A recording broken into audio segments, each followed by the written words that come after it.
দিনভর বন্ধ থাকার পর রাত ৭:১৭টার দিকে ঢাকা মেডিকেল কলেজ হাসপাতালের জরুরি সেবা দেওয়া শুরু করেছে চিকিৎসকরা। তবে বহির্বিভাগের সেবা বন্ধ আছে।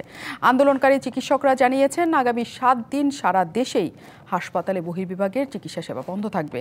২৪ ঘন্টা সময় বেঁধে দিয়ে বলা হয়েছে, এই সময়ের মধ্যে হামলায় জড়িতদের গ্রেফতার করে আইনের আওতায় আনা হলে ধীরে ধীরে কর্মসূচি প্রত্যাহার করে নেওয়া হবে। ঢাকা মেডিকেল কলেজ হাসপাতালে রবিবার বিকেলে ডাক্তারদের সাথে বৈঠকে বসেন স্বাস্থ্য উপদেষ্টা। প্রায় ৩ ঘন্টা বৈঠকের পর গণমাধ্যমের মুখোমুখি হন তিনি।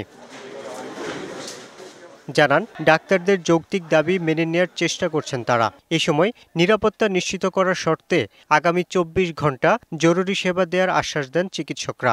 আমরা তাদেরকে বলেছি, আমাদের একটু সময় দাও, সিসিটিভির ক্যামেরায় যে ফুটেজগুলো আমরা পাবো সেগুলো বিশ্লেষণ করে আমরা তাদেরকে ধরবো। যে নিশ্চয়তা ওনারা চেয়েছেন সিকিউরিটি, সেটা আমরা সেনাবাহিনী, বিজিবি, পুলিশ এবং আনসারের সমন্বয়ে আমরা সিকিউরিটি এনশিওর করব। এ সময় নিরাপত্তা নিশ্চিত করার শর্তে আগামী ২৪ ঘন্টা জরুরি সেবা দেওয়ার আশ্বাস দেন চিকিৎসকরা।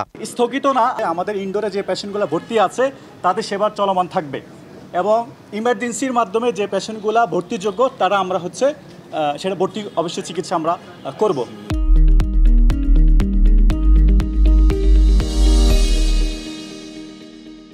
তবে কিছুক্ষণ পর আবারও গণমাধ্যমের মুখোমুখি হন ডাক্তাররা। নিরাপত্তা নিশ্চিত করতে অবিলম্বে স্বাস্থ্য পুলিশ গঠনের দাবি জানান তারা।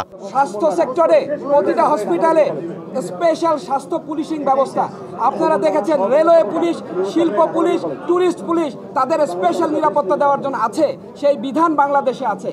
বেসরকারি বিশ্ববিদ্যালয়ের এক শিক্ষার্থীর মৃত্যুকে ঘিরে হাসপাতালে চিকিৎসকের ওপর হামলার ঘটনায় রবিবার দুপুরে সংবাদ সম্মেলন করে কমপ্লিট শাটডাউনের ঘোষণা দেওয়া হয়। এতে সেবা বঞ্চিত হয়ে চরম দুর্ভোগে পড়ে সাধারণ মানুষ। আউটডোর ইনডোর সব বন্ধ। বিভিন্ন ওয়ার্ডে আমরা দৌড়াদৌড়ি করতেছি, ডাক্তারের কাছে যাচ্ছি ফাইল নিয়ে, ওনারা রিলিজটা দিবে, ওই রিলিজটা ওনারা বলতেছে কর্মবিরতি দিতে। ঢাকা মেডিকেল হসপিটাল সবকিছু বন্ধ। এখন একজনের আমাকে সাধারণ পাবলিক সবারই কষ্ট হইতেছে। এখন আমরা ভর্তি না করতে পারলাম না, কেমনি আমাকে আর্থিক অবস্থা কারণ খারাপ হয়ে গেছে। এদিকে নিরাপত্তার আশ্বাস পেয়ে রবিবার বিকেল ৫টার দিকে চিকিৎসা সেবা শুরু করেছেন মিটফোর্ড হাসপাতালের আন্দোলনরত ডাক্তাররা।